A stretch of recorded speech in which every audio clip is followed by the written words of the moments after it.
I am Rebecca from ChemKnits, and today we are going to play around with my yarn lasagna technique with a little bit of a twist. Normally when I'm dyeing yarn lasagna, I layer yarn and dye and more yarn and more dye and more yarn and more dye, working the dye through the layers. This allows me to get fairly consistent results for variegated yarn, and it allows me to get really good coverage because I start off doing all of this cold with no acid. I add acid and heat at the end. And as a small batch dyer, this allows me to dye more yarn in one pan with one heat source, which is a bit more efficient than having to wait for things to heat and cool and then reusing the same pan over and over. Now, our twist today is that I'm going to set this up with, as I normally would, but we are only going to add dye to our first layer. I might add some dye on top of the first layer before adding the second one on. This is something I do. I don't know if we'll stop at 2 layers or if we'll go on to 3. It really depends on how much color we're seeing move through. But I'm curious if this will give us a little bit of some kind of fade where we'll have a more saturated colorway and then less saturated, or if we'll end up with, you know, a batch of yarn that I love and then some other yarn that I want to over dye. So either way, I'm excited to see the results, and I hope you're excited too. So please subscribe and turn on notifications so you never miss a new video. Our color palette today is going to be very green. I have pulled Dharma acid dyes in emerald green, chartreuse, and fluorescent lemon. All of these colors do have a little bit of fluorescence to them, and they're also all colors that don't strike to yarn super fast. So they are often colors that need more heat and acid to bind to the yarn. They can be sometimes bleeders, but I think this could work in our favor today because either we would be able to spread it all the way through the layers and get a more even color with each layer, which I don't think will happen, but I believe we'll at least get some of it to travel. And so for that, I'm super, super excited. Whatever our results are, I think it'll be fun. Today we're going to dye Knit Picks Swish DK yarn. This yarn is 100% superwash merino wool. If you'd like to learn more about this yarn base or any of the other tools and equipment and dyes I'm using in today's video, I will have links and affiliate links down in the video description, and I usually try to list the exact color names and everything down there so that way you can use these videos as a handy reference later on. This is my 4-inch deep full-size catering steam pan, and the most number of skeins I've ever dyed in it at once would be 800 grams of yarn, so 8 full skeins of yarn. Now I'm coming in with just 200 grams to start with.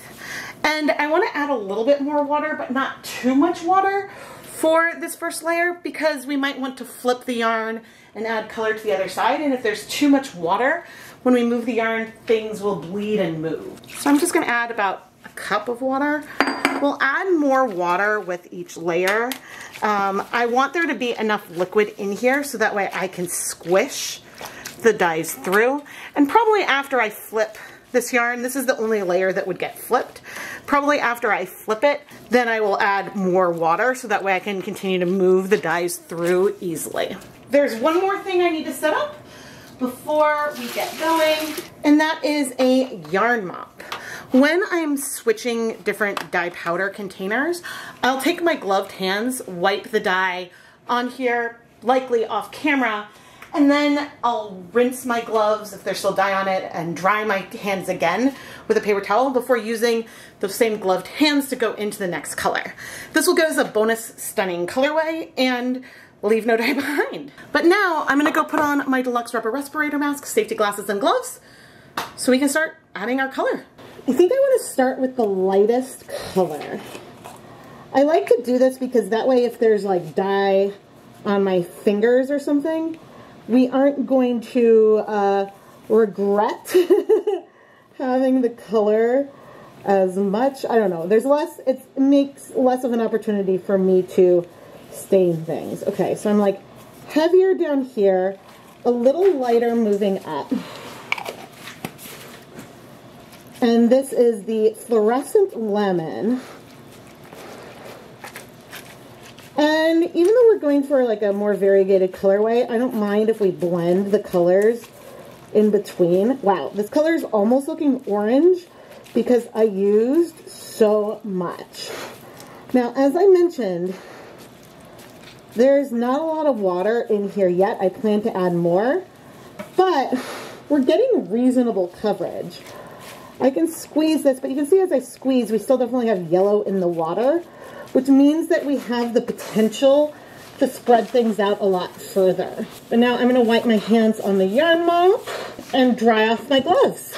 Okay, next up is Chartreuse, which I'm using instead of radioactive because I use radioactive so much more, and the tone of Dharma Chartreuse is very similar to the tone of radioactive, and so I figured I should start using it more. I don't know if I've specifically checked for its fluorescence, but the tones are so similar that I'm expecting there is some fluorescent yellow in here. I believe that the fluorescent color in all three of these colors I've picked for today is some of this fluorescent yellow acid dye, which is the brightest of all of the fluorescent colors. Now, the blues and the Chartreuse likely will strike faster, but again, I don't have any acid in here yet. My tap water is slightly acidic, so we could end up with some rogue blue speckles here that don't spread, but it seems like it's blending out. But I'm expecting the color, especially in this green section, to be slightly patchier. And you can see actually if I spread it, it's a little bit more yellow in that spot. But don't worry, we'll be working everything through even more as we go. Okay, emerald green. And I'm realizing that this stock is getting a little bit low. So I'll need to keep that in mind. And I have a feeling that this is a color, especially, I'm going to want to build up a little bit more than the others. But for the first layer of color, I try to, because it's not exactly a speckle per se, but I am speckling the powder on, and I'm trying to spread it out so we don't get clumps. Because with some dyes, if they get a little bit wet and are still as a clump, it can then be very, very challenging to dissolve it well. And part of what makes this work is that we are dissolving the dyes directly onto the yarn as we are squishing and working it through. And occasionally, I have a feeling it looks like I splashed a little bit. That is okay, that happens. I've not finished working all these colors through, but I don't know if that was there that way before, if the emerald splashed. Either way, I think it's fine.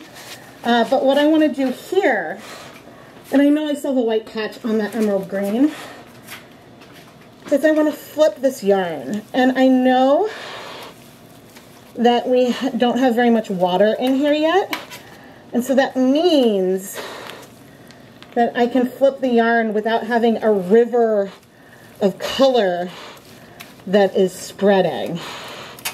But I am trying to be careful that if I touch, say, the emerald section, to not then go and touch the yellow section, because I know that that can introduce color there. Okay, and now I'm going to add a little bit more water, which I'm not measuring.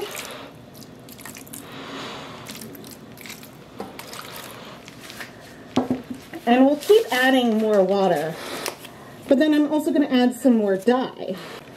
Okay, and now we can work this color through. And I don't necessarily this time have to wipe my hands off in between the colors because I have dye on all of them. And adding some of the yellow into the Chartreuse is not going to damage the Chartreuse color.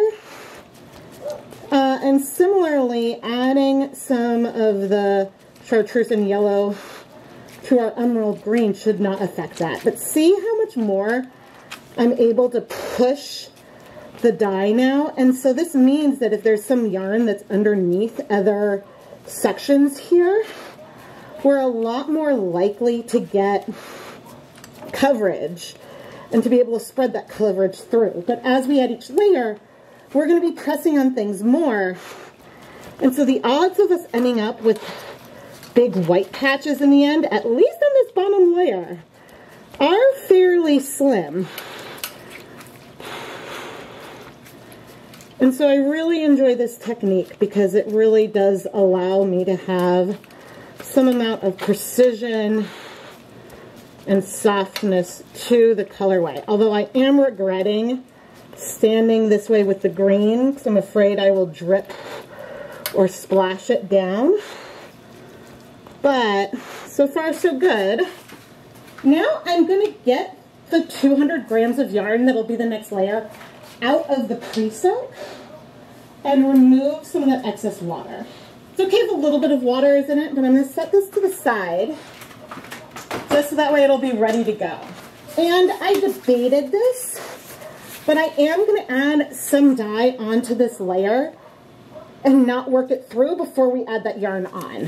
What this will do is it'll allow us to get some color on at least the bottom of the next layer.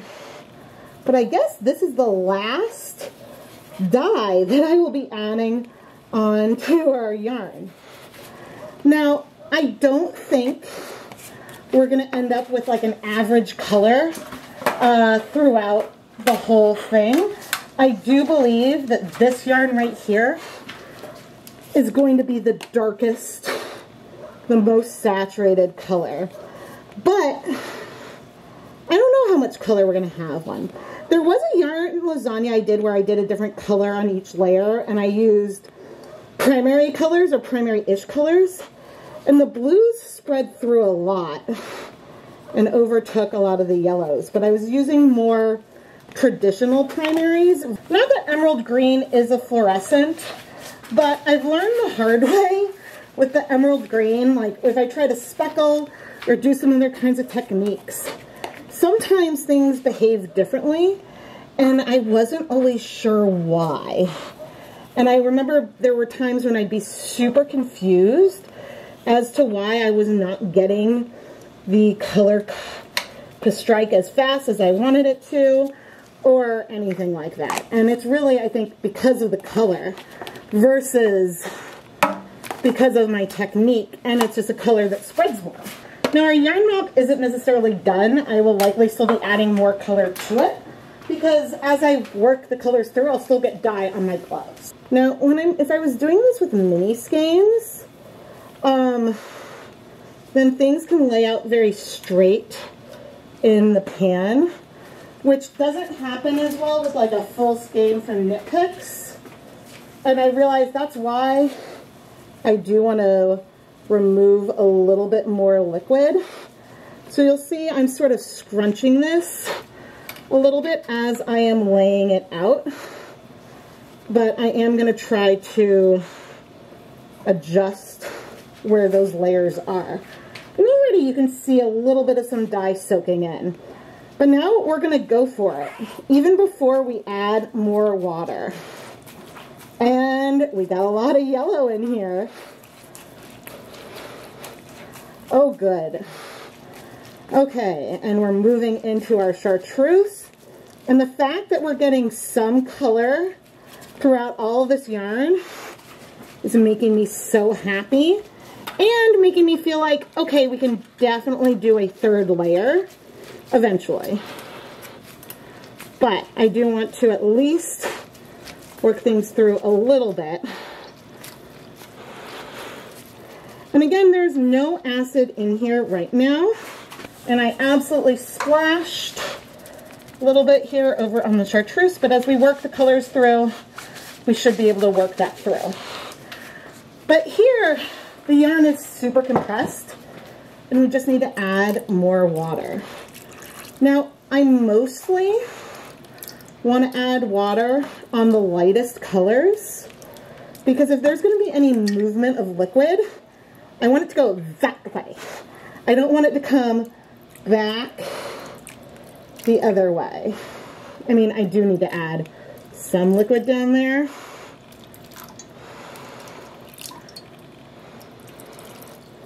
I don't know how much water I started with in here, but we just added at least 5 cups, I would say. Maybe I added too much liquid, but now I can really press. And one thing I'll note for sure about this second layer is that, so the colors aren't as deep, and there is significantly less blue in our Chartreuse layer. We are seeing the breaking that I would expect from that color, which I think is really, really cool. But yeah, we are totally going to go for a third layer. It feels weird to not add dye on. Now, these two skeins may not be that similar to one another, and that is partially because of how I'm layering them. Because it would be very easy to have a lot more of the middle color, or even a lot less of it. But I'm definitely immediately seeing some color transfer from the bottom layer onto this one we just added. But I don't know if things are going to feel lighter and lighter, or what.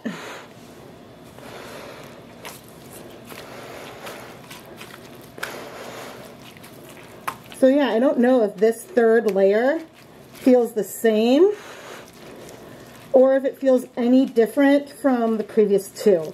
But I will say, I feel even less green in the Chartreuse on this third layer. And I am going to want to add more water even before we add acid, just so that way I can scrunch things a little bit better. But oh, this is so fun!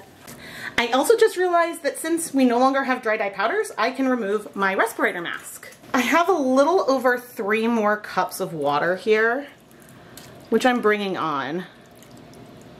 And I can see some more of the greens from the Chartreuse sort of peeking through a little bit, like along the edges, and some of the brighter yellows peeking through over here as well.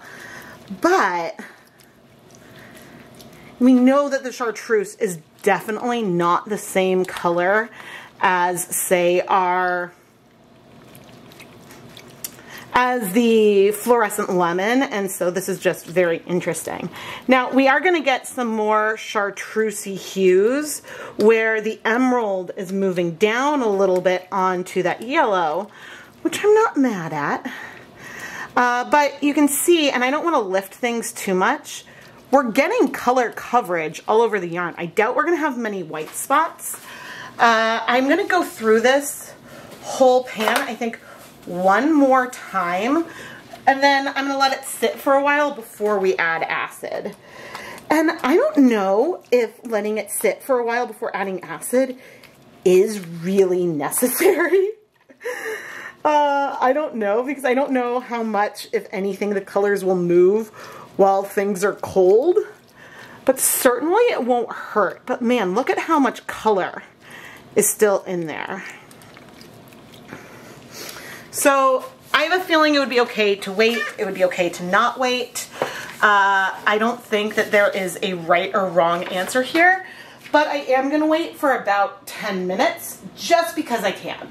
I am unreasonably happy about this. Unreasonably? Oh, I don't know. That doesn't make sense. The reason why I'm so excited, oh, I need gloves. I'm gonna add, I think we'll start with 6 tablespoons of white vinegar. The reason why I am so excited about this is that I had an epic fail yesterday. I think that was 6 tablespoons of white vinegar. And I'm also gonna pour a tablespoon of white vinegar onto our yarn mop, which we'll start working through. I had this epic fail yesterday, and it was not a good kind of fail where I am intentionally trying to make something happen or not happen. Oh, goodness. Now, this project today, it was possible that it wasn't going to work. And if that happened, would I have been sad? Yeah, I would have been sad if it didn't work. If I wasn't able to get anything and the color just basically stayed on the bottom versus traveling up. But because of the type of project this was, and knowing that that was an outcome was a possibility, I wouldn't have been that sad. But I tried something for this other video that just completely, massively was a fail. No, I'm not that sad about it because I think it's funny, and I plan to share that video because I think it's important to share things that don't work with all of you, so that way we can continue to work on things together. Now, I am going to add a little bit more water here, just a handful of some cups, and I'm going to do a little more acid too. We'll do 1, 2, 3, 4, and I am going to work this through, and then once again, I'm planning on letting things sit for a little while before we go ahead and start heat setting. And this time the reason is because I would like things to maybe, if they're gonna set a little bit, to set a little bit before I move it. Just to, so that way I don't accidentally like shift a ton of green down. Now, does this make a huge difference? I don't know. Maybe it does. Probably not, but it makes me feel better. So I'll come back in 30 minutes. Why not? After 30 minutes on the counter, I just brought this over to the stove where I've turned on 2 gas burners. And I'm gonna add a little bit more water. I suppose it's worth checking. All right, I would say a lot of our yellow is in the yarn. I'm seeing a hint of yellow here around the Chartreuse. And you know, there is some green, especially when I push down, but most of the color is in our yarn. There's a hint more green back there, but that little bit of time really did allow a lot of that color to strike, which is great. All right, I just added a tablespoon of white vinegar in here, and I'm adding more water. This is gonna allow, we still have yarn at the surface, but this is going to allow the yarn to be a little bit less compressed. It's less dense now, and therefore I'm less concerned about what's on the very bottom. Now, I have the heat on high right now, but once I start getting some movement at the surface, I'll reduce the heat to probably medium. And then again, once things are hot, we'll heat for 30 minutes. And as for our yarn mop, I'm going to steam set this for 30 minutes in a steamer basket off camera, and probably also wash this one off camera. I thought I was recording and I wasn't. I observed some green tendrils starting to move down. So, and then I looked and there's a lot more green sort of back there by the edge. So we will see. I think I was not checking the right places and we may have added too much water, which could alter our experiment in not the best way. I may have just ruined it. But you know what? We saw what happened with the colors on each layer, and if I've added too much water here and we end up with green getting all over, it is what it is, and it's one of the risks that I chose to take, I suppose. Oh man, I forgot how sometimes things don't start moving until you add heat. Whoops! I turned off the heat a little bit ago. Things are still definitely warm, but not hot or boiling anymore, clearly. And so now my plan is to let things cool off, maybe not completely, but for a couple of hours at least, just so that way if there's any unbound dye left, maybe it'll bind. I'm in no rush. Okay, let's remove our first layer. Now notice we do have some sections of darker green in here, and I'm curious, we have a little bit more Chartreuse and dark green towards the bottom. So that is quite lovely. I wonder if I'll be able to tell the difference between this and the next layer. I didn't write on it. Maybe I need to. Although, you know what? I think this has more deep green. Okay, and we have a significant increase in that chartreuse color as well. I think I will go ahead and write on the zip ties because as I'm pulling them up, I do see subtle differences between them. One thing that's amazing, I think, is that this yellow feels, I feel no hint of orange in it. But we definitely have the most chartreuse in this set here. So, ooh. But now, with them all in the pan, they're looking a little similar. Interesting. The sun's going down, so I'm using more and more artificial light. But there's no question our bottom layer green is darker than our top layer green. And I did just number all of them so I can tell them apart. It'll be really helpful to lay them out dry and see those differences. But let's go wash them now. I grabbed one of each number and they are similar. That dark green may be the one where we see the biggest difference. I'm gonna add some dish soap. Looks like I'm adding a lot, but this is a container that's nearly empty, and so I added some water to it. With any luck, there'll be no bleeding. I am so excited with the fact that this worked. I think it would be really interesting for me to try this again, but use a mixture of colors that strike faster than emerald green. Oh, we do have a little bit of bleeding. Emerald green is just, and sour apple and some other greens like that are among the slowest. Same with like a hot fuchsia. But there's definitely colors that I've tried, especially some more pastel colors, where it's harder to get coverage with them on yarn. And so with some of those colors, I think that it's possible that we might see some difference where we stop seeing some color come through for some of them, whereas maybe one still continues to come through. So does this make an entire perfect fade set? I don't think so right now.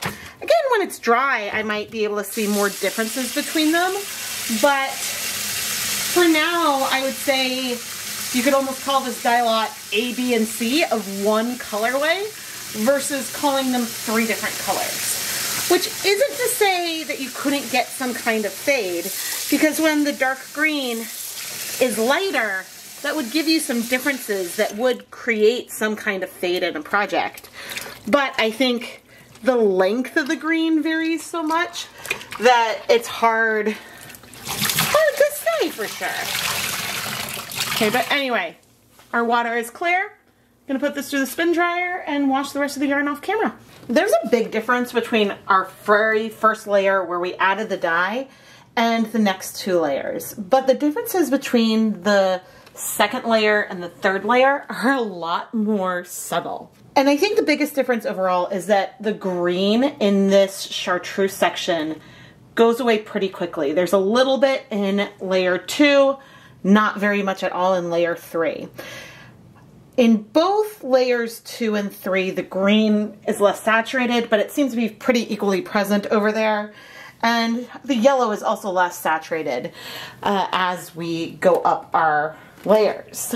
But I feel like it would have taken a lot more layers for all of the colors to start to feel less saturated, especially because we have no acid present when we were setting this up. If we had acid, then yeah, things would have become lighter pretty quickly.